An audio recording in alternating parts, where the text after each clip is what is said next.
우리 하나님께서 주시는 말씀 보겠습니다. 오늘은 신약 가가지고요. 마가복음입니다. 마가복음 6장입니다. 마가복음 6장 30절에서 44절까지 우리 오병이어의 기적 우리 같이 한번 교독으로 읽고 마지막 44절 같이 읽습니다. 30절 제가 먼저 읽겠습니다. 사도들이 예수께 모여 자기들이 행한 것과 가르친 것을 낱낱이 고하니 이르시되 한적한 곳에 가서 잠깐 쉬어라 하시니 이는 오고 가는 사람이 많아 음식 먹을 겨를도 없음이라. 이에 배를 타고 따로 한적한 곳에 갈새 그들이 가는 것을 보고 많은 사람이 그들인 줄 안지라. 모든 고을로부터 도보로 그곳에 달려와 그들보다 먼저 갔더라. 예수께서 나오사 큰 무리를 보시고 그 목자 없는 양 같음으로 인하여 불쌍히 여기사 이에 여러 가지로 가르치시더라. 때가 저물어 가매 제자들이 예수께 나와 여짜오되 이곳은 빈들이요 날도 저물어 가니 무리를 보내어 두루 촌과 마을로 가서 무엇을 사 먹게 하옵소서. 이르시되 먹을 것을 주라 하시니 여짜오되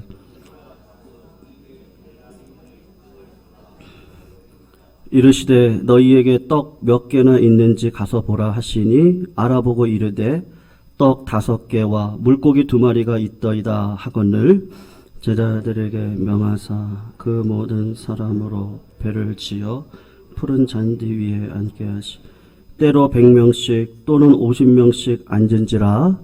예수께서 떡 5개와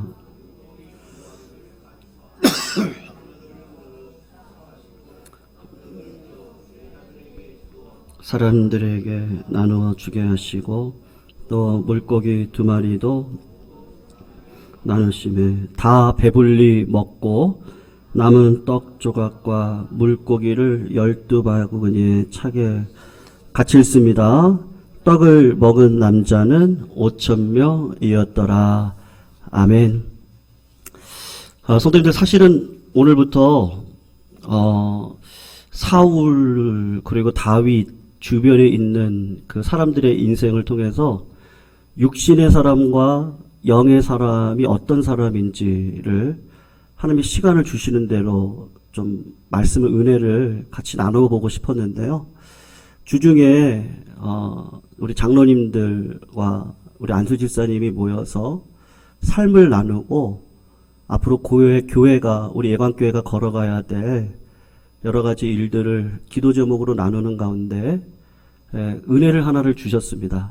그래서 그것을 성도님들께 좀 보고도 드리고 그리고 우리 교회가 앞으로 어떤 그릇이 되어져야 될지 좀 마음을 모아야 되겠다는 시간을 좀 가지면 좋겠다. 그런 생각이 들어서 오늘 본문을 좀 바꿔가지고 오늘 너희가 먹을 것을 주어라 라는 제목을 가지고 우리 교회에 앞으로 걸어가야 될 길에 대해서 같이 좀 이야기를 나눠보는 시간을 좀 갖도록 하겠습니다. 여러분, 우리가 읽었던 본문은 우리가 너무나도 잘 알고 있는 유명한 오병이어의 기적입니다. 이 기적이 얼마나 유명한지 사복음서에 기록이 되어져 있습니다. 전부 다. 오늘 내용이 어떤 내용이냐면 제자들이 어느 정도 훈련이 되고 나서 어느 날 예수님이 제자들을 모아서 저 멀리 보내시면서 사역을 하라고 말씀을 하셨습니다. 제자들은 가서 정말로 힘써 가르치고 병자도 고치고 사역을 했는데 여러분, 사역이라는 게 그래요. 일을 하다 보면 번아웃이 될 때가 있지 않겠습니까? 그러니까는 얼마나 힘써서 일을 했는지 제자들 예수님조차도 먹을 음식 먹을 겨를이 없을 정도로 열심히 일을 했습니다. 파김치가 되어 돌아온 제자들에게 예수님이 뭐라고 말씀하시느냐 하면 너무 힘들고 어렵게 하고 돌아왔으니까 저기 한적한 곳에 가서 좀 쉬어라. 그렇게 이야기를 하게 됩니다. 그리고 배를 타고 예수님과 제자들이 한적한 곳에 가서 좀 쉬려고 하는데 그것이 비밀이 샌 것 같습니다.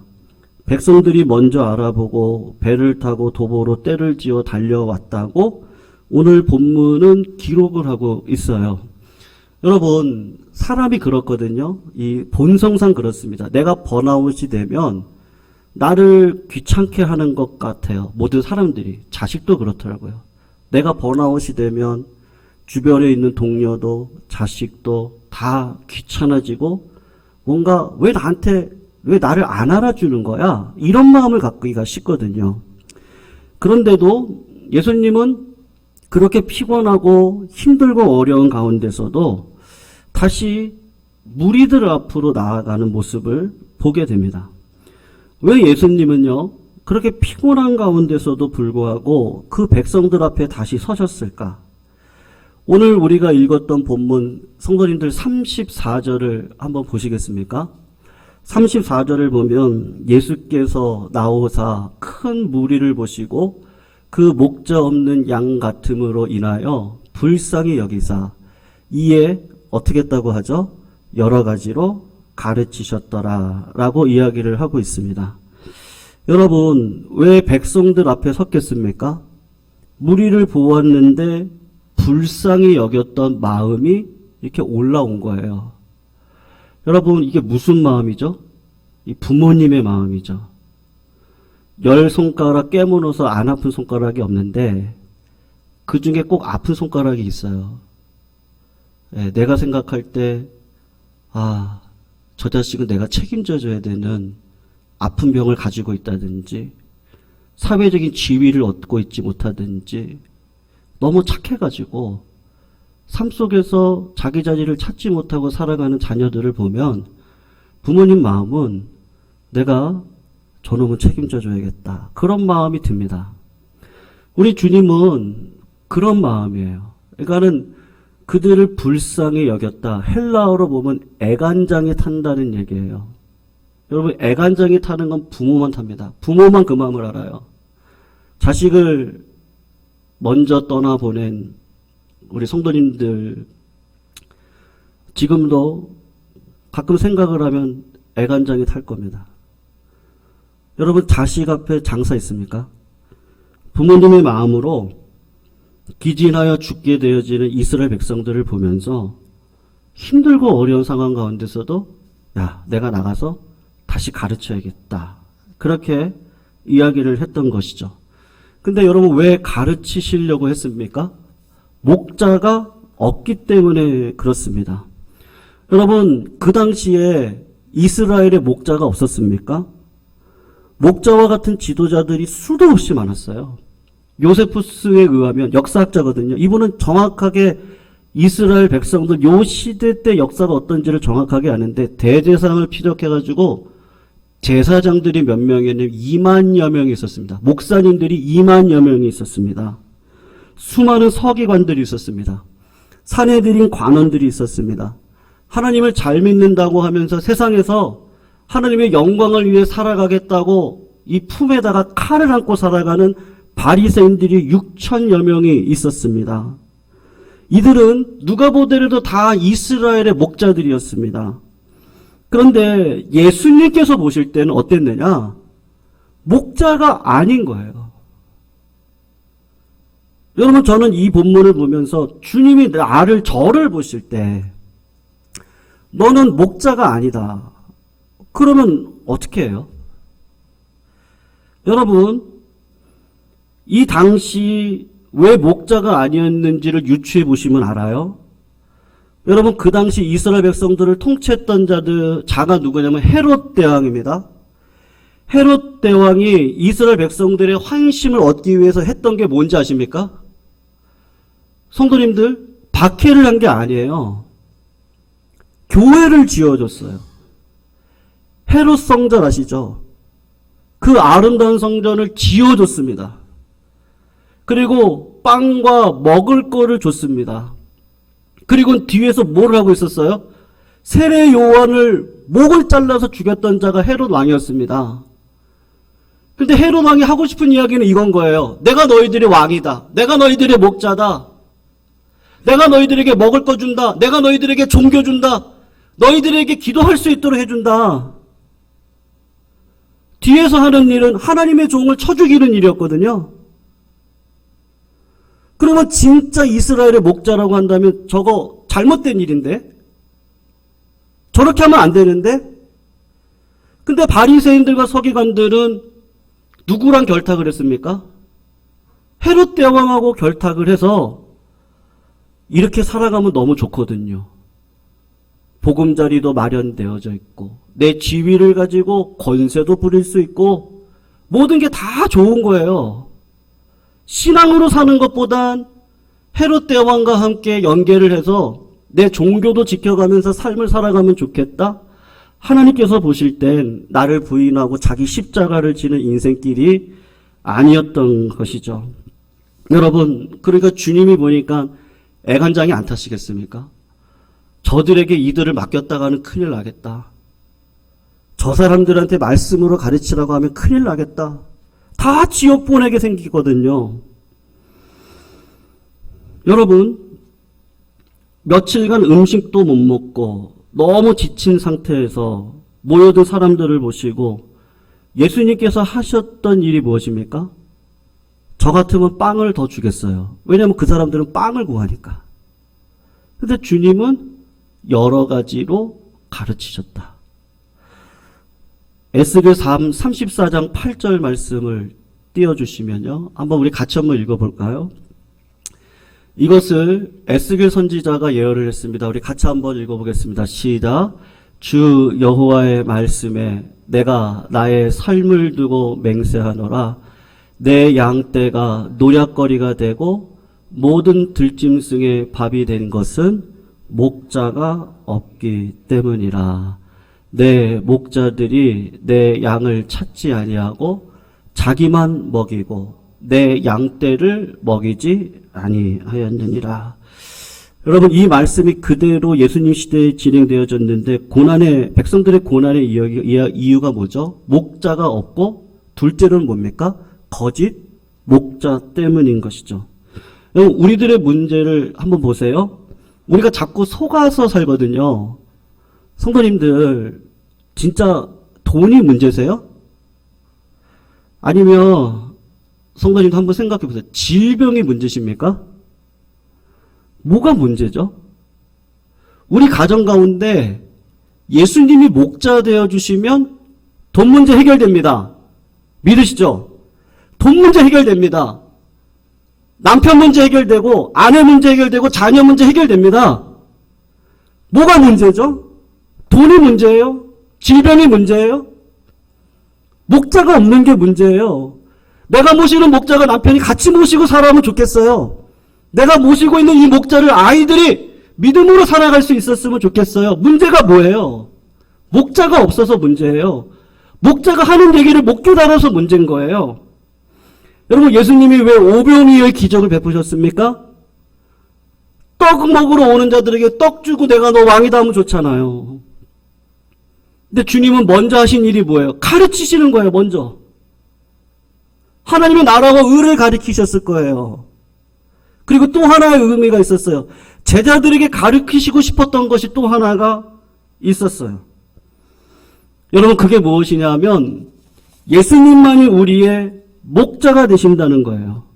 우리는 근데 자꾸 어떻게 생각을 하죠? 기도를 하면서도 뭐라고요? 하나님, 네, 돈이 없어서 문제예요. 하나님, 왜 이 환경이 이래서 문제예요? 여러분, 자꾸 신기류를 쫓아가죠. 여러분, 어떤 철학자가 얘기했듯이 제가 지난주에도 말씀드렸지만 복은 따라올 때 누리는 겁니다. 다른 말로 이야기하면 내가 복의 근원이 돼서 그런 인생을 말씀을 따라서 살아가면 복은 나를 반드시 따라오게 되어져 있습니다. 근데 복이 내 노력으로 온 게 아닌 걸 알아요. 따라온 걸 알아요. 그래서 하나님의 은혜라는 걸 아니까 그거를 다시 흘려보내는 인생을 살게 되어져 있습니다. 신앙이란 그런 거예요. 그걸 모르면 바리새인들처럼 내가 몇십 년을 교회 생활했는지 아십니까? 내가 목사예요.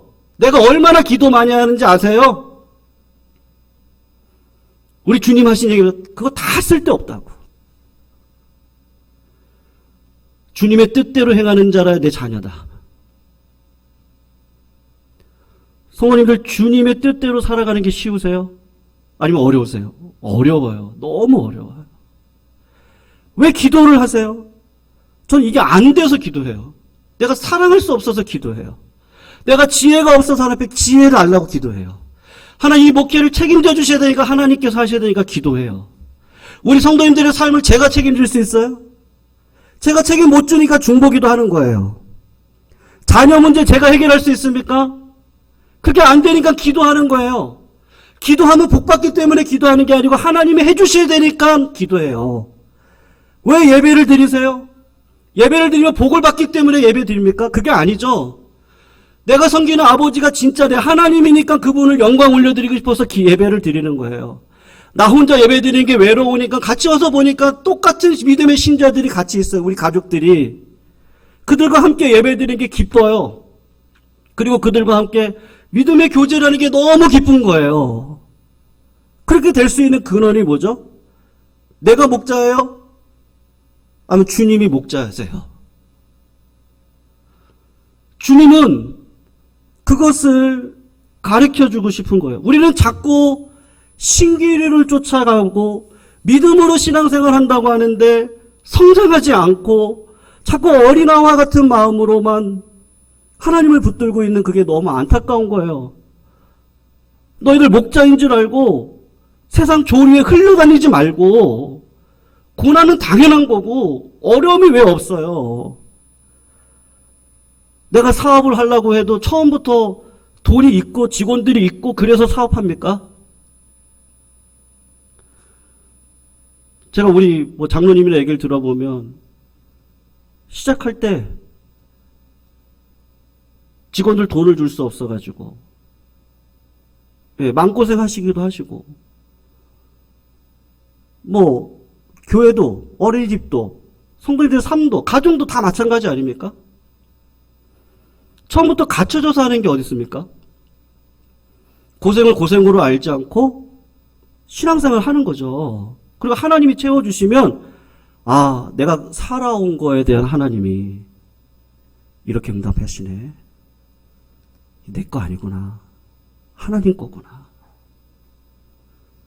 그리고 또 흘러보내는 거죠.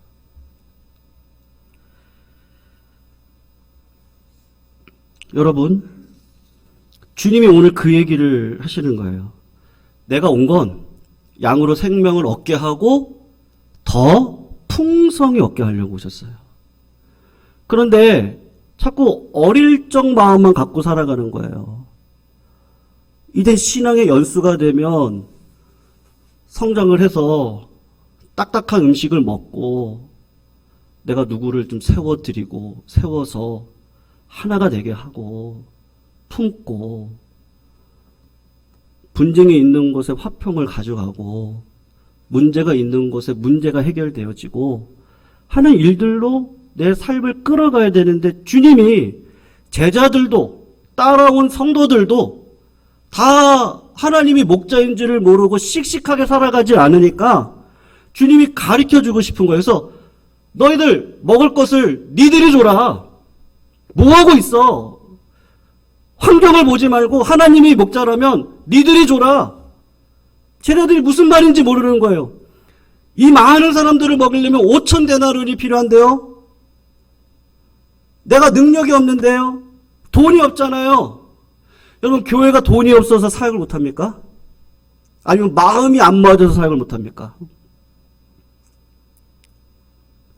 우린 자꾸 환경에 이렇잖아요.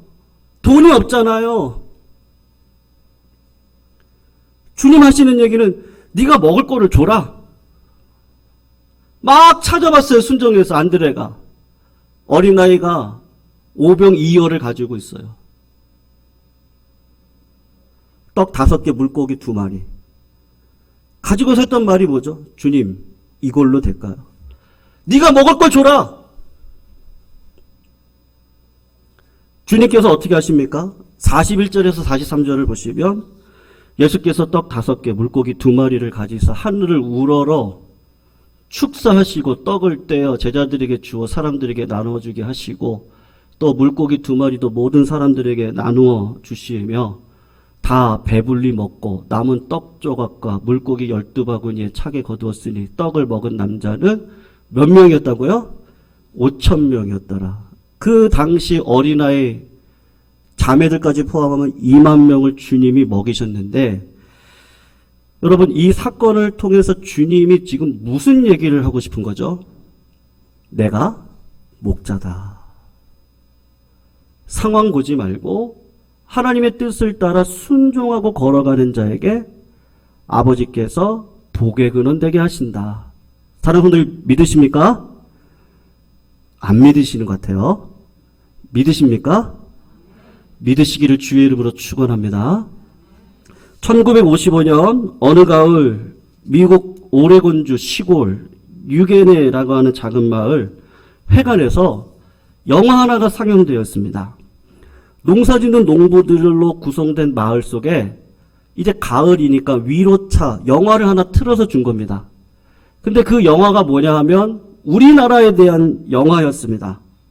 동방의 전쟁에 관한 소식이었어요. 지금 아프가니스탄처럼 전쟁으로 수많은 고아가 내버려지고 내 아들, 내 자식, 이 아이만이라도 탈출시켜달라고 그런 상황 가운데 있는 한국 땅을 영화로 상영을 해준 겁니다.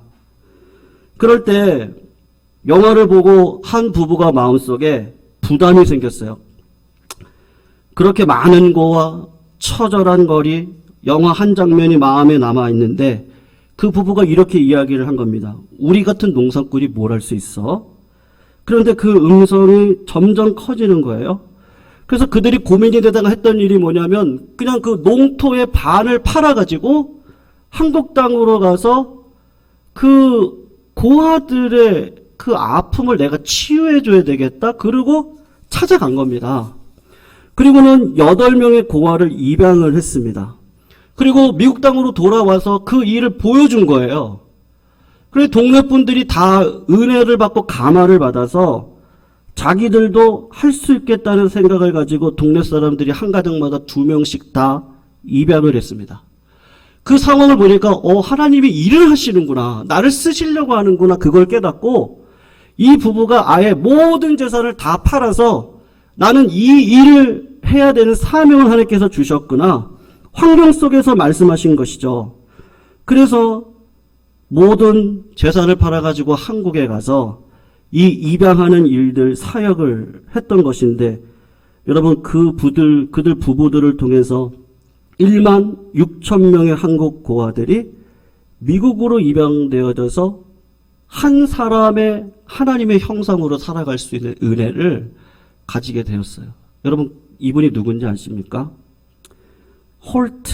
해리 홀트라고 하는 부부예요. 이분에게 자식이 6명이 있었습니다. 그런데 하나님이 주신 작은 마음 하나 붙들고 마음의 감화가 돼서 그 길을 걸어갔던 것이죠. 여러분, 우리 주님은 오늘도 말씀해요. 너희가 먹을 걸 줘라.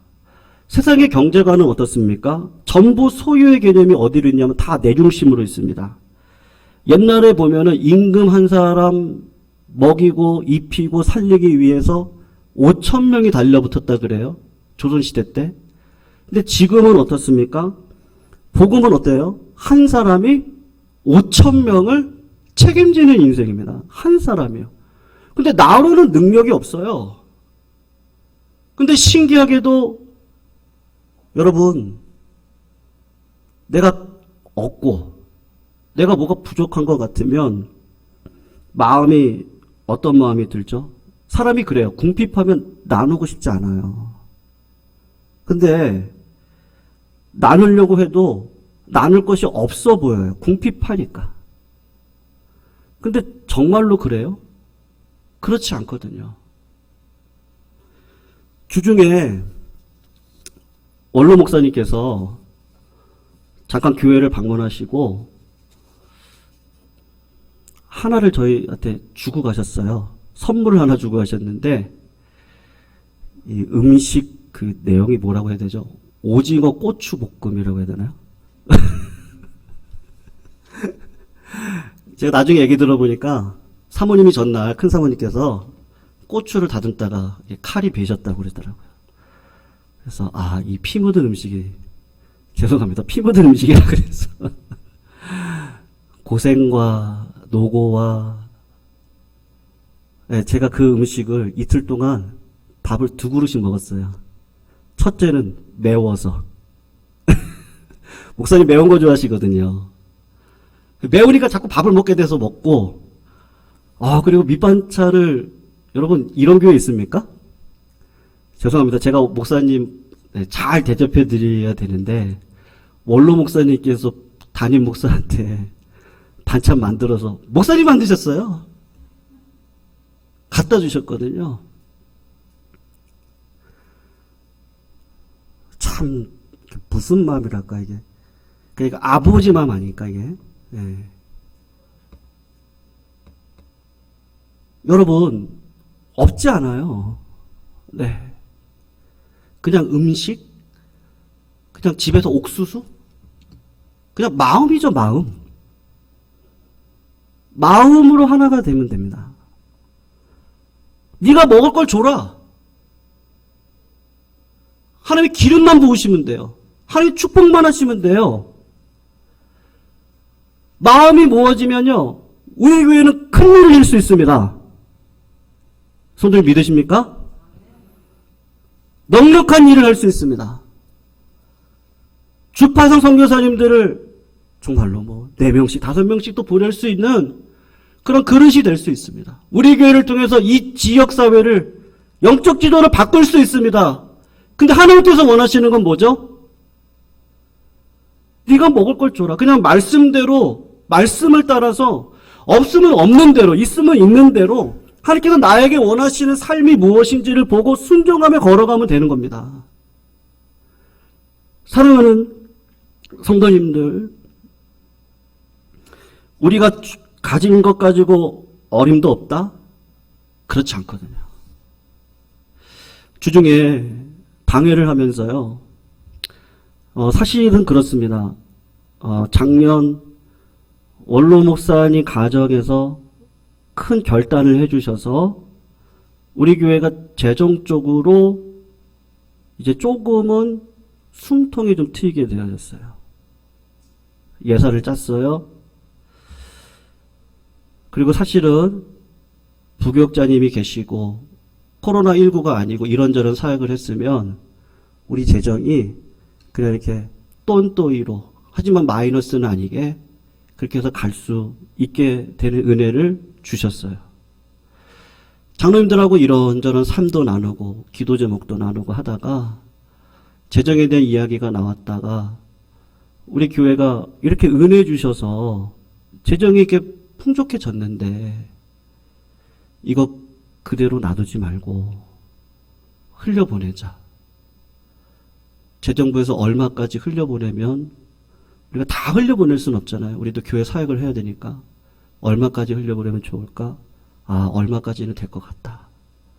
그래서 우리 이번 추수감사 때 우리 교회가 있는 재정 가지고 하나님의 영광을 위해 살아갈 수 있는 상징적인 거 하나 해서 얼마의 금액을 가지고 우리가 좀 흘려보내는 일들을 하자. 저는 그날 우리 장로님들과 집사님과의 모임이 너무 행복하더라고요. 장로님께서 그런 생각을 해주시고 집사님도 그런 생각들을 해주시고 그래서 우리 교회를 향해서 그렇지 우리 교회가 전도와 선교를 그것이 무엇이겠습니까? 그런 사랑을 흘려보내는 교회 속에 복음을 전하는 일들이 우리 가운데 있게 될 것인데 성도님이 그래서 이번 추수감사 때 우리 교회에서 얼마의 금액을 이 지역사회 아니면 농어촌 목회자분도 좋고요. 혹시 저도 찾아보겠습니다. 근데 우리 성도님들도 필요한 분들이 계시면 같이 이것을 지어져 갔으면 좋겠습니다. 아멘. 그래서 우리 교회가요. 여러분 복된 신앙이 뭐죠? 받고 드리는 게 아니고요. 드리면 받습니다. 우리 교회가 마음이 쉬어가고 사랑을 배워가는 교회로 거창한 것 드리는 거 아닙니다. 우리의 상황 속에서 없는 것 같고 적은 것 같지만 드리면 하나님이 거기다가 축사를 하시면요. 5천 명도 먹이고 2만 명도 먹일 수 있는 은혜가 드러나게 될 줄로 믿습니다. 모세는 뭐를 드렸습니까? 지팡이를 드렸습니다. 다윗은요? 물맷돌을 드렸습니다. 삼손은 나귀 턱뼈를 드렸습니다. 우리가 드릴 건요. 이 한 번 드리면 됩니다. 그럼 하나님께서 우리 교회를 귀하게 쓰실 줄로 믿습니다. 이제 추수감사주의 한 달 남았습니다. 성도님들, 정말 하나님께서 기뻐하시는 열매가 무엇일까? 하나님께서 하라고 하면 하시면 좋겠고요. 내 마음 가운데 거룩한 부담감이 있으면 그것 행할 때 하나님께서 놀라운 복으로 채워주실 줄로 믿습니다. 오늘도 그런 예광교회가 될 수 있도록 성도님들 기도해 주시고요. 2020년도 하나님께서 보시기에 올해 2021년도가 축복의 한 해가 될 수 있도록 사랑하는 성도님들 작은 것 하나도 하나님 앞에 올려드릴 수 있는 믿음의 길 걸어서 하나님이 쓰시기에 넉넉한 그릇 되어 우리 교회가 복받고 우리 성도님들이 가정에 복받아 은혜의 일들을 흘려보낼 수 있는 믿음의 도구가 다 되시기를 주의 이름으로 축원합니다.